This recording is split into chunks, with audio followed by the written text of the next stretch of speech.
Okay, let's get started. This is Charles Roberts and Chris Lopez. Say hi, Chris. Hey, good morning, everyone. And thank you for joining us for our monthly roundup. This is the March roundup for Denver real estate investing, where we will talk about what we're seeing in the investing markets, talk about some of the deals we're doing, what's looking good, what's not looking so good, and hopefully answer some of your questions. So as always, we really want some input from you. It's much more fun when you ask us questions and we got to think about it and try to give you the benefit of our experience. Chris, say hi.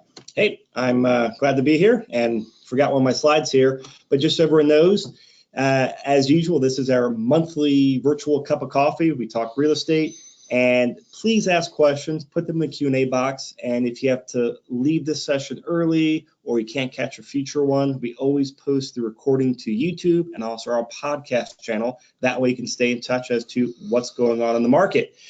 And for those of you watching live now, we do have the next Investor Advantage Lunch and Learn series happening this Wednesday, April 11th at 11:30 a.m. It's all about finding deals. So it's about a 2.5-hour event. It's at Dave & Buster's, and you can register for $25. It includes lunch and a couple speakers.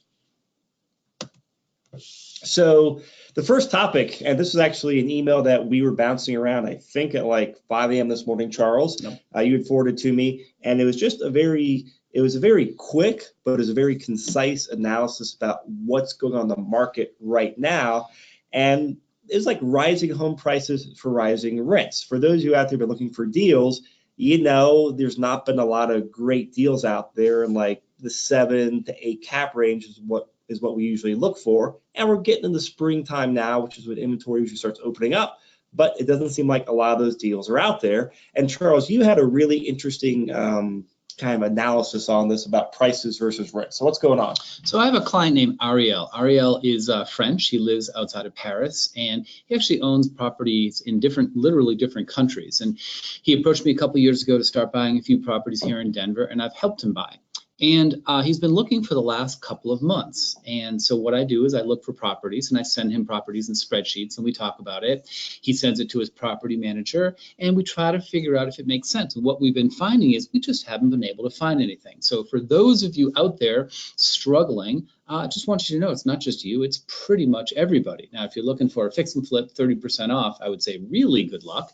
What we tend to do though is look for properties that are the right cash flow type of property for investors. And it might be at 100% full price if it's going to be the right property for the right investor. But Ariel sent me an email Friday, and the last one I sent over, he said, well, we didn't really like this about it, or the rents weren't that. So he said, yeah, I'm going to pass on this one. And then he said something like, you know, where do we go from here? And I sent him an email, literally started writing it at 5 o'clock this morning, saying, hey, Ariel, you know, I needed some time to think about this because I'm not quite sure what to say. But what I said was, I think here's what's going on. I think the numbers are actually catching up to us. What we saw from about 2012 to 2017 was massive price increases in properties, single families, duplexes, condos, townhomes, everything in the Denver metro area. We all know that. Now, what most people thought, though, was, oh, I should have bought in 2012. I can't buy anything now in 2016 or 17 because all the deals have gone away. And that's just hogwash. Why? Simple. Because the rents went up at the same pace as the prices went up. So I'm a cap rate guy. I like to talk about cap rates, internal rates of return, you know, basic numbers. And the basic numbers are we were getting the same cap rates in 2017 about as we were getting in 2010, 11, 12, and 13 because the rents have tracked the prices. So that explains to me why we closed over 30 deals last year. I personally bought 7 deals in the last 3 years. Why? Because the cap rates were still solid for long-term buy and holders. I'm coming to the point. The point is that what's happened in the last year has changed. In the last 12 months, the average price increase in Metro Denver is 12.6%. We've had another surge in prices. But guess what? The rents are up 2.3%. And I think it's that simple, that yes, the market may have just changed a little bit. I will tell you in 2017, January and February were very tough to buy in properties. And I said, and I look back at my closings last year and they basically all started going under contract March and April. but I'm not really seeing that right now. And I'm starting to think, yeah, I think what's going on is we had an expectation for maybe a mid-7 type of cap rate last year, and now prices are up 10%, 12%, and rents are only up a couple of percent. We might have to change our expectations. Might be more like high 6s. And what I said to him is, look, I do think that if we continue to work, we'll find properties that make sense for you, which is about a 7 cap.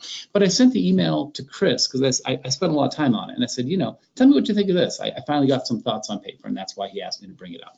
That's what I think is going on. And I'll copy and paste what you wrote in the email, the non-personal stuff. Yeah. In the show notes as well, because it was a very well-written email and basically what Charles just said now, but really interesting. All right, so again, if you guys have any questions, pop them into the chat box. We are monitoring them and love them, and we'll answer them right away. So Charles, let's get into deals, because when we did this webinar last month for February, we had really no deals to talk about. This month we have a couple. So yes. Run us through deal number 1 and give us the details. Okay, so closed this one on Friday. So, despite what I just said, well, guess what? We found a decent property a few weeks ago. So let me just run through this with you. This was a client of mine who's quite an experienced client, a lady who knows how to make decisions and just a great person to work with. No nonsense, can make decisions, looking for to build her long-term portfolio. So we took a look at 9428 East Lehigh Ave, which was a pretty simple townhouse built in 65 in a nice community. I actually bumped into the property manager who has lived there for dozens and dozens of years. And he was just telling me real nice things about it before I even went in and looked at it. So clean community, real good, real solid. They were asking $270. You can see that right here, $270,000, taxes $1,246. It was a 4-bedroom, 2-bath, nice size, 1584, a very legitimate 4-bedroom with 4 bedrooms and a full bath on the 2nd floor, and then a half bath on the 1st floor. And you come down here, and here's what we loved about it. Check that out, $140 monthly HOA. So Ellen was the listing agent, and she's a friend of mine. I was a director years ago at the Denver board, and we served in different committees, and I've actually closed a deal with her in the fall. So the first thing I did is called her. It's like, Ellen, okay, you're not one to make a mistake. You never make mistakes, but seriously, 140, are you sure? And she literally checked. I have the email string. It's like, no, really, it's 140. So what does that not include? Does it not include a sidewalk or a parking lot? Look at this. Clubhouse, common area maintenance, community pool, exterior maintenance, fitness facility, tennis courts. I know, I'm sitting here. I did the same thing. I was like, Ellen, maybe you missed it. Maybe it's 240, and it'd be okay if it's 240, no problem. Nope, it was 140. Oh, and guess what? We actually got under contract. We found out they have over $1 million. So they actually got in their reserve funds. They're well funded too. Well funded, yeah. So you look at this and you might say, well, I'm never going to buy a townhouse over $260,000. That's ridiculous. Well, I disagree. This one actually made sense. So let's go down here and see what she said. Don't miss out. Own a 4-bedroom townhome, one of the best locations in Denver. Okay, I don't know if it's the best location in Denver, but it's fine. All new flooring throughout.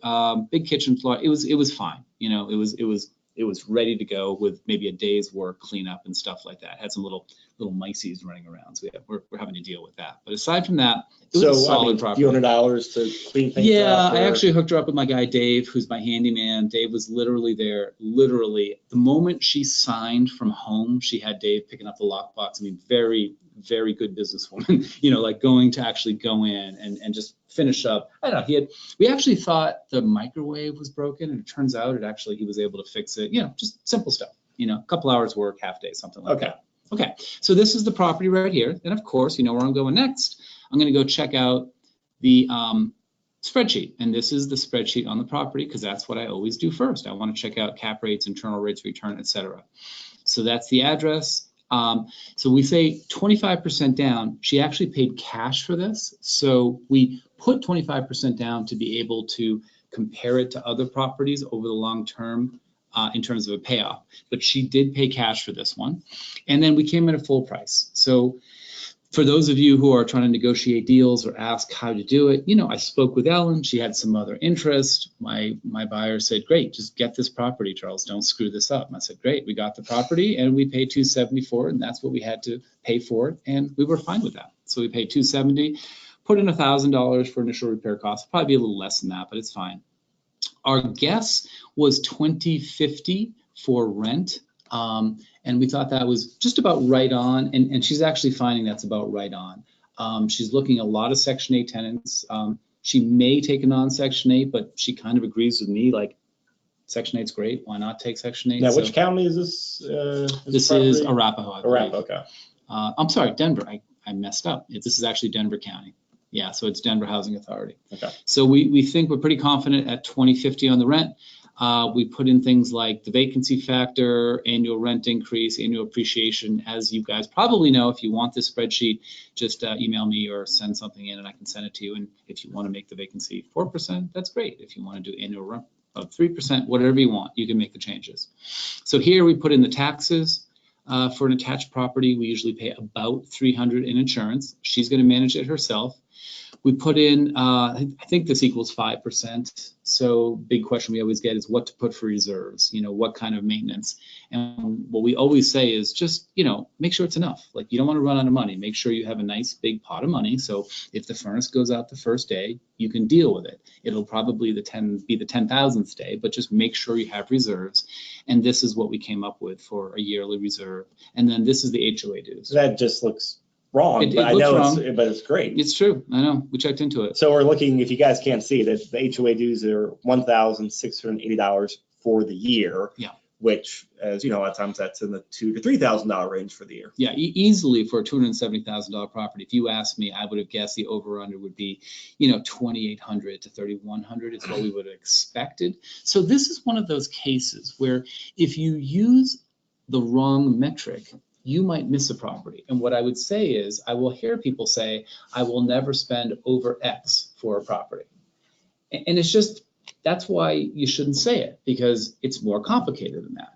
Because the cap rate came out, I'll show that next, at a decent cap rate simply because the HOA was so low. And so we stumbled on this one and it made sense. So any other questions here? Basically, we paid $270 for it. $2,050 a month is what we expect. $2,050 a month is what we expect for rent. So, question I have: you were talking about your offer, and there are a couple other offers. So, why did you guys get this property and other offers? Like, did you kind of get more behind the scenes? Because you got it right at asking price, like $270, which is actually, a lot of times things go over asking. Yeah. Ellen's a great agent. So fundamentally she did what was right for her seller, and her seller made a decision. I have no doubt about that. Yeah. I'd love to pretend, I gave her my magic. Of course I didn't. I just presented it correctly. Why did we get it? Because she knows me and she knows my buyer's close. That doesn't hurt. We had cash with a nice big ass proof of funds. That doesn't hurt. I had a buyer who could make decisions. We were quick on it. We were there. We actually had the inspection set up before we went under contract. Like, wow, you check all the little boxes, you do all the right things. I have a big major belief that it's not this like crazy creative real estate where you make all the money. It's the incredibly boring non-creative real estate, like checking all the boxes, making the phone call, building the relationships. Honestly, that's why I think we got it. And of course it was her seller actually is a quite well-known commercial real estate agent in town, very knowledgeable guy. He said, take this one. So what was the kind of the general contract like? Was it, all cash, so it was like a 2-week close? Did you waive it? You didn't waive the inspection. No, we had an inspection, but it was like a 5 or 6 day inspection. No, it wasn't a 2-week close. You know what? I actually think, now that you're mentioning it, this is what we do a lot of times. And this is what we did. So It was a 30-day close. And what we did, because she wasn't sure if she wanted to pay cash or get a loan, so we make it a cash offer. We provide a proof of funds. Very importantly, we don't have an appraisal or a loan objection. So effectively, after inspection objection, our money is hard. But we put in Section 30 that the buyer has the right to get a loan on the property if it doesn't materially affect the closing. And that's our way of communicating to the other side. We have the money, we have the cash, we may get a loan, we may not. We're not going to pull a bait and switch, this, BS where we get a loan and don't tell you. That's just not honest. Going back to the little boxes, how about be honest, have a reputation for being honest. And we said to him, we're actually not sure what we're going to do. And Ellen understood that. Her seller understood that.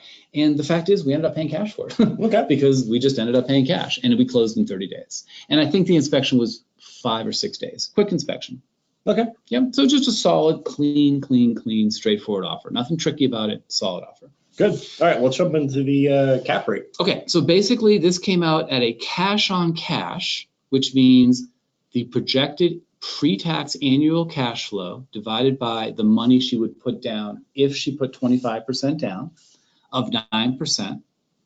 It was a cap rate, which is, of course, the net operating income, meaning all the money you get in minus all the money you spend, assuming you own it cash, of 7.1, gross rent multiplier 130, and an after-tax return of internal rate of return after tax of 19.5 per year.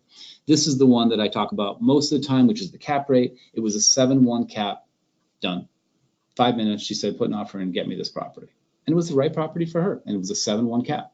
And to be perfectly honest, we're having a little hard time getting decent properties at a 7.1 cap right now. We're out there, we're beating the bushes, we're hunting, we're doing everything we can. But if I was to go back and show you the number of properties I had under contract 12 months ago, it was a lot more than I have right now.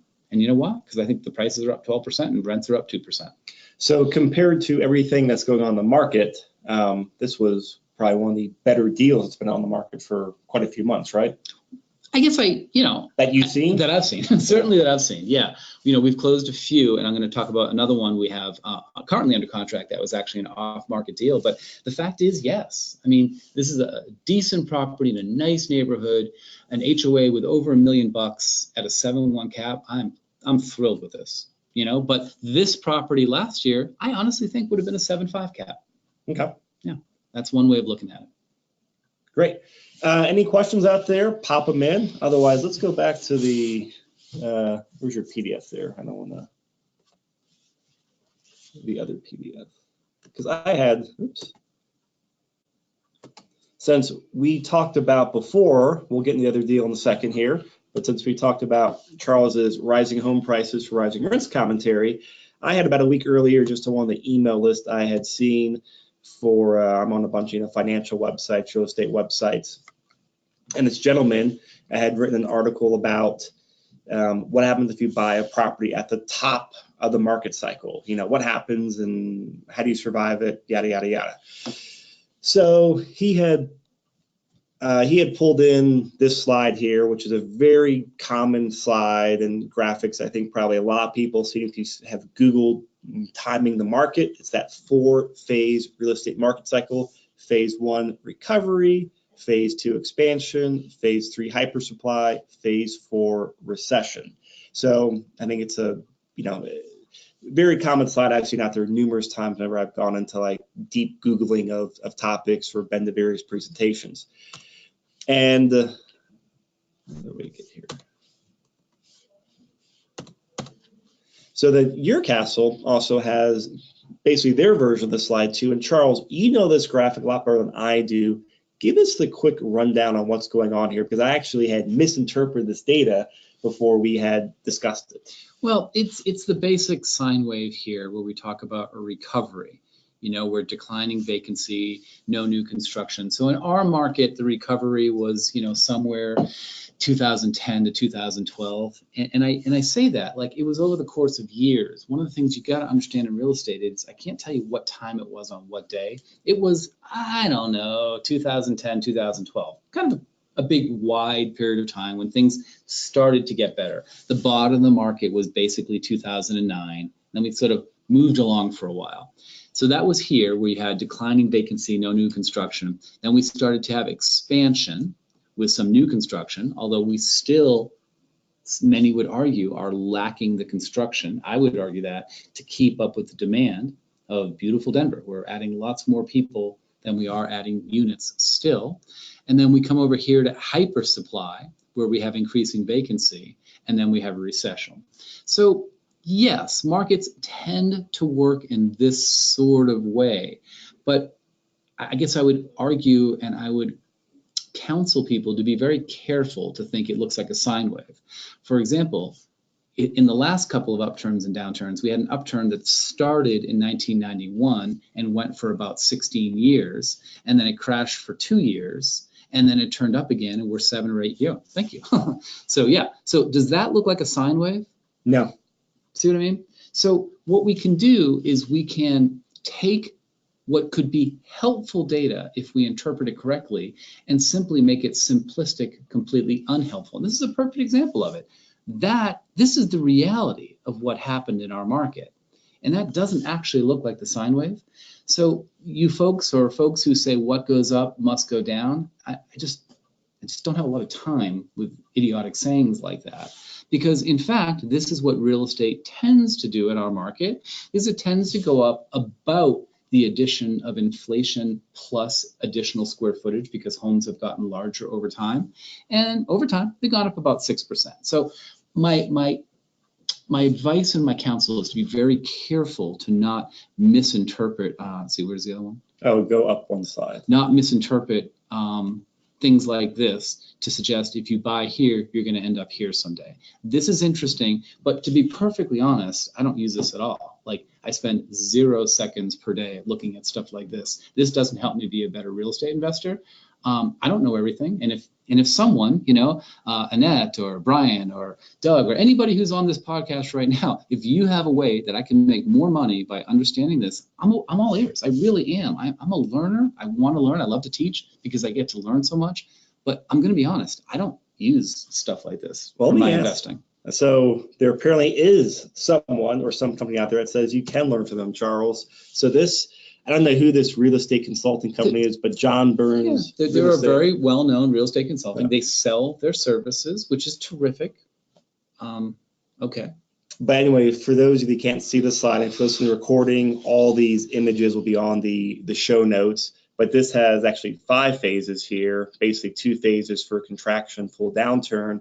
But in phase 3 right here, and this is from December of 2017, so what, 4 months ago, 5 months ago, it has Denver in phase 3 as early exuberance, meaning prices and volume have surged, weakened affordability, frenzied consumers, and capital grows cautious. I'm assuming that probably means like big capital. Yep, absolutely. So with that in mind, any comments, or is it, I mean, does this change anything for long-term investors like you, like me, like the majority of people out there listening and watching?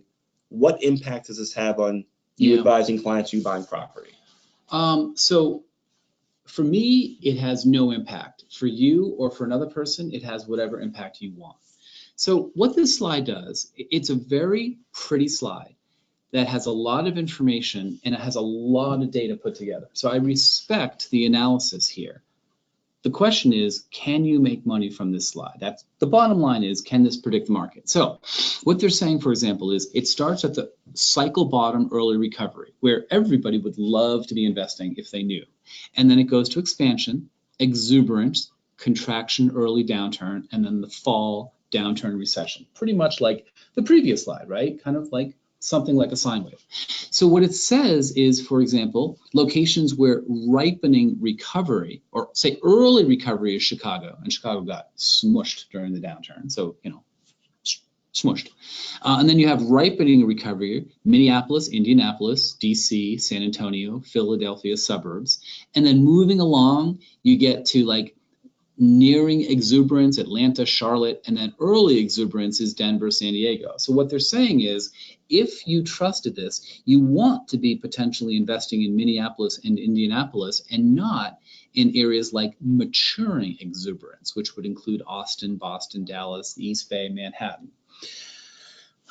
I guess I look at this and I say, I would not, and I certainly haven't in my years of investing, invested this way. This isn't how I invest. And I don't know many people who've invested this way and made a lot of money. I know a lot of consulting companies that have made a lot of money. I know a lot of gurus traveling around the country who speak very eloquently about this. and say, well, of course you want to buy where the ripening recovery is. Let me show you the data. But no, I mean, that's not where I put my money. I put my money where I can control it. And for me, it happens to be in Denver Metro. It's what I do. So if you were coming to me and say, hey, Charles, I just got this John Burns stuff and it's really great data. Should I buy in Minneapolis because it's an early recovery? I would say, sure. I mean, if you buy and hold anything anywhere for 20 years, you'll be rich. Absolutely. It isn't a question of should you or shouldn't you buy in Minneapolis versus Denver. First off, it's should you get into real estate? Mm-hmm. What do you bring to the table? What are the risks? What are the returns? Sorry, but it's all the boring stuff that nobody wants to deal with. Everybody wants to look at pretty charts and say, I'm going to make all the money here. And those are the people who lose all their money. And I've seen it. I saw it during the last downturn. I saw these charts saying buy in these locations because the Craig computer says to buy in these locations. And literally almost everybody who did that sort of investing lost because they were simply not prepared to be real estate investors. So my advice is be prepared to be a real estate investor. Don't think you can look at a chart and make $1 million. That will be my parting advice. Those are good words of wisdom, or at least for me.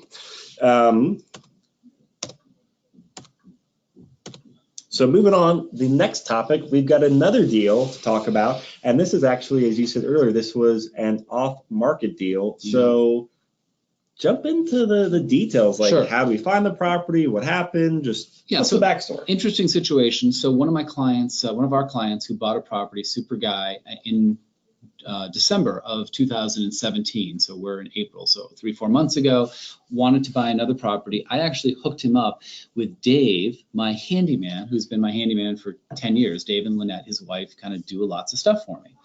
So it's a little complicated, but one of my agents has a bunch of properties that he wants to sell, and I had put this agent in touch with Dave years ago to be his handyman. Dave became this agent's tenant, and now this agent, Jorge, wants to sell some of his properties. And I also put Dave in touch with Rick, who bought his first investment property 4 months ago. And basically, very long story short, Rick is buying Jorge's property and keeping Dave in the property with an understanding that Dave's going to stay there, which he's very happy to stay.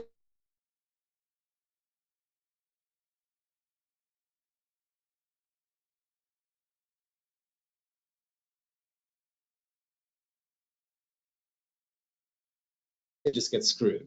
And that's just ridiculous. That's just categorically false. You get screwed if you're dumb and buy a bad deal, and you do great if you're smart and buy the deal that's right for you. So we're going to look at this property right here. It's a little 2-bedroom, 1-bath, I don't know, 850 feet, something like that. And Jorge said, look, give me 165 and we can do this deal. And I actually advised Jorge, I'm like, Jorge, why don't you put it on the market? You know, I mean, you might be able to make more money. I'm not even sure. It's in that range. But he said, no, Charles, I want to be done with this. So this is the classic off-market deal. Do I think Rick is getting this huge, great deal? The fact is, the comp support is probably pretty close. You know, so it would be so easy of me right now to say I'm the world's greatest real estate agent. I put deals together and I do off-market stuff and my client, and it's just, that's not it. Rick is a mature guy. He'll buy this property, he'll pay it off, and he'll make tons of money. Like, that is the lesson here. And this is an example of it.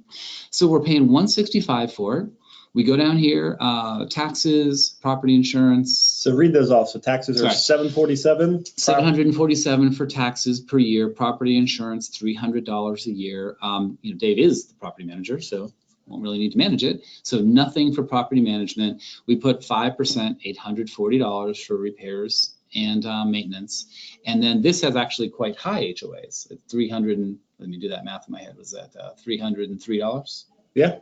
Yeah, good. $303. Yep. Someone drank the coffee this morning. Yeah. So you come over here, look at cash flow. Look at that. It's a 6.9 cap. Right. So what's the rent on this property? We have it at $1,450. Okay. And we think that's about market. Might even be a little low, but it's in a nice area of town. It's a 2-bedroom. Let's just call it $1,450. I think we all feel quite good about that.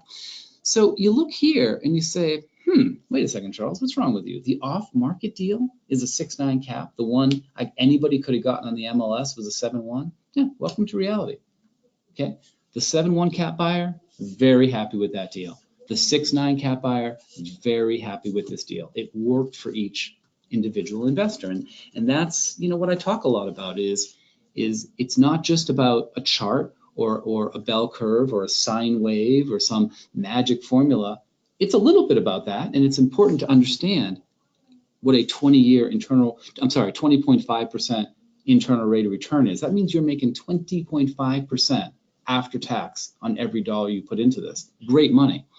But a 6.9 cap, seems okay. So the other property was a 7.1 cap, and it was a 19.5% IRR for 5-year after tax return. So really, where you're talking, I remember that was it. So that was. I think it's because of the 20% down versus 25. I'm actually furiously thinking why it seems backwards, but the math does work out, and that's the one variable I think actually makes the difference. Okay, well, I'm just kind of curious. So take this off-market deal for 169. What happens if you put 25% down? Just what does that do to the numbers? God, I hope it does what I hope it does.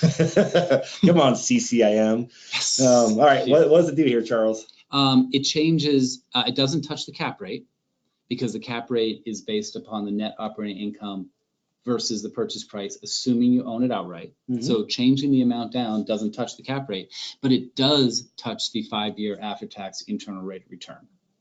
And so, brought it down a little bit. So now it's at 18.9%. So right. I mean, that dropped, 1.6%. Right. So which I will tell you is completely and utterly meaningless. Yeah. Okay. It's going to get cloudy tomorrow, and that will have a bigger difference on their 5-year return than that ridiculous little, 1 or 2%. It's just a big ass amount of money. Go to US Bank, you get 0.01%. You buy property and deal with tenants and go through ups and downs. So you're making 20% on your money year after tax. That's why people buy real estate. And I mean, I know we're splitting hairs here because on these numbers are so close, but I mean, the way I look at it is, aside from, you buy the right property for the right person, I mean, if both these people hold on to it for 10 years, which I think they will, I mean, they're both going to be happy and have higher net worth. Yes. And I mean, that kind of comes down to the bottom line of going back to this previous slides we've looked at with all the, the fancy images and what phase we're in. Doesn't really matter that much. It doesn't. It's much more important to be a thoughtful, mature investor making the right decisions for you and your family than to go to a guru seminar and say you need to now start buying in the Philadelphia suburbs. But let me be clear. I'm not saying you shouldn't buy in the Philadelphia suburbs. Go buy in the Philadelphia suburbs.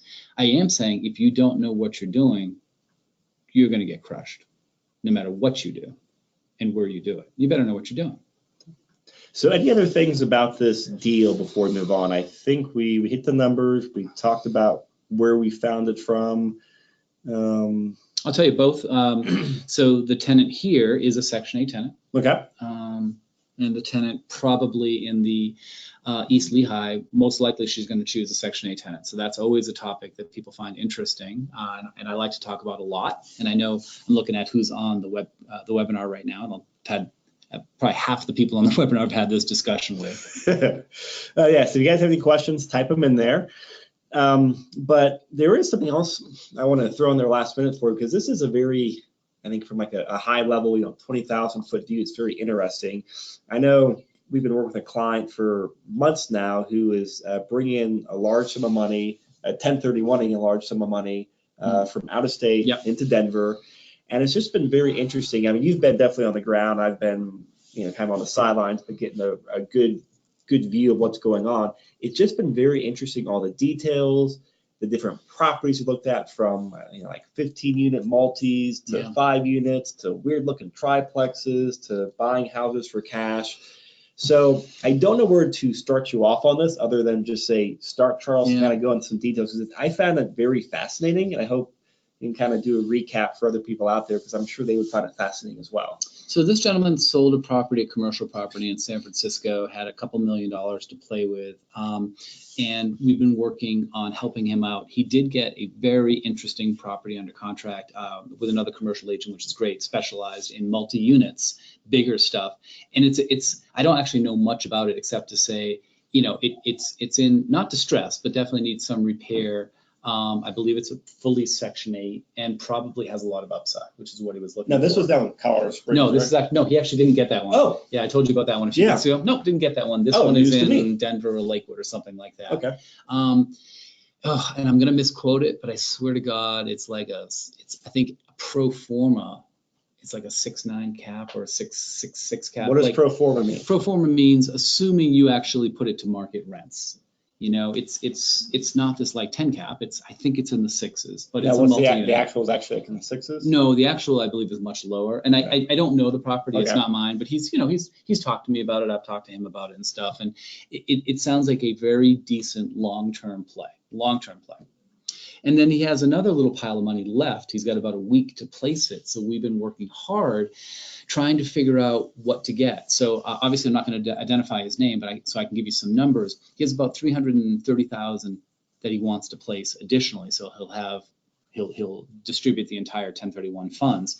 So we've been going back and forth trying to find a multi-unit, say something in the 600,000 to 800,000 that he could leverage that money versus just getting, say, a single 4-bedroom, 3-bath, nice property in Aurora South that'll rent for $2,200.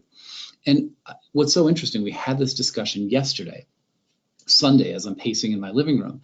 And we've got a couple of properties, a 5-unit that's interesting and another 3-unit that we just put an offer in. And amazingly, the 3 units in Aurora, in a, finger quotes, up and coming area of Aurora North, it's okay. And the cap rates for that 3-unit are actually very, very close to what a good looking 4-bedroom, 3-bath in Aurora South would be. Really? So he said to me, Charles, what would you do? And I'm like, all right, man, give me a second. I'm like, I don't know. I got to tell you, it's about a coin flip. The pros and cons are if you buy, say, a $500,000 unit and it goes up 6%, every year you're making $30,000. If you buy a $300,000 property and it goes up 6%, you're making $18,000. So theoretically, if you're leveraging more, at the end of the day, you're starting with a higher basis and you will make more. But you're dealing with 3 tenants on one versus 1 tenant on the other. But then he has a property manager. So what does he care? Then one could argue the 1 home in Aurora South will have a nicer neighborhood. Will it have better tenants than the 3 in Aurora North? And I said, dude, I'm glad it's not me because I don't know what I'd do. All I can say is I'm not sure. So we did put an offer in on the 3-unit and we'll kind of see what happens because, we're just waiting to hear back, getting everything set here. So, and go into, if you can, I know it's very hard to remember the details, but some of the units, you looked at multi-units, just what were the locations, conditions, cap rates that you guys looked at? I know some 5 units, some 6 units, I think. Yeah. Like from Commerce City. They kind of suck, actually. I mean, a lot of 5 caps, low 6s. And this one, the actual cap, I think, was like a 5.8 or something with a pro forma. It does seem to be under for the triplex of like a mid 6s, 6.6, 6.7 maybe, which is about what we'd expect for a reasonable single family home in Denver Southeast, Aurora South. Very, very similar returns.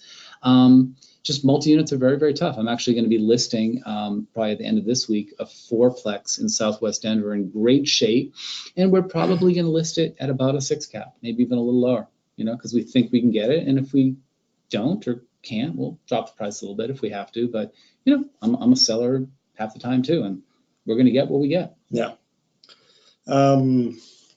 Yeah, I don't have any other questions on that. It's just a very interesting scenario, and we'll keep you guys up to date as things play out. But it's very, very, very interesting to me. So, Charles, as we wrap up, I forgot to put this in the slide, but you have an interesting event coming up this Sunday. Yeah. Your annual, or starting to be an annual run. Yeah. So I do lots of interesting like quadrathlons and 24-hour runs and team 200-mile relays and stuff. And last year I hit up my buddy Joe Massey, who's a lender at Castle & Cook Mortgage here in my office and one of my best buddies. And we do a lot of these things together. And I suggested, hey, let's do this. Let's see how far we can run during daylight hours. And let's actually each of us donate $20 a mile for each mile that we run. And then the person who runs the most has to donate an additional $250. And we did it last year on April 15th, and we raised over $4,500 that we donated to the Denver Dumb Friends League. But who won? It's not a competition. Who donated more money then? Someone won, someone lost. I'm not going to say, but I will say that I finished at 41.78 miles. Okay. Yes. That is really impressive. Yeah, and so we're doing it again. So anybody who's listening now or listens in the next couple of days, it's going to be at Lake Arbor.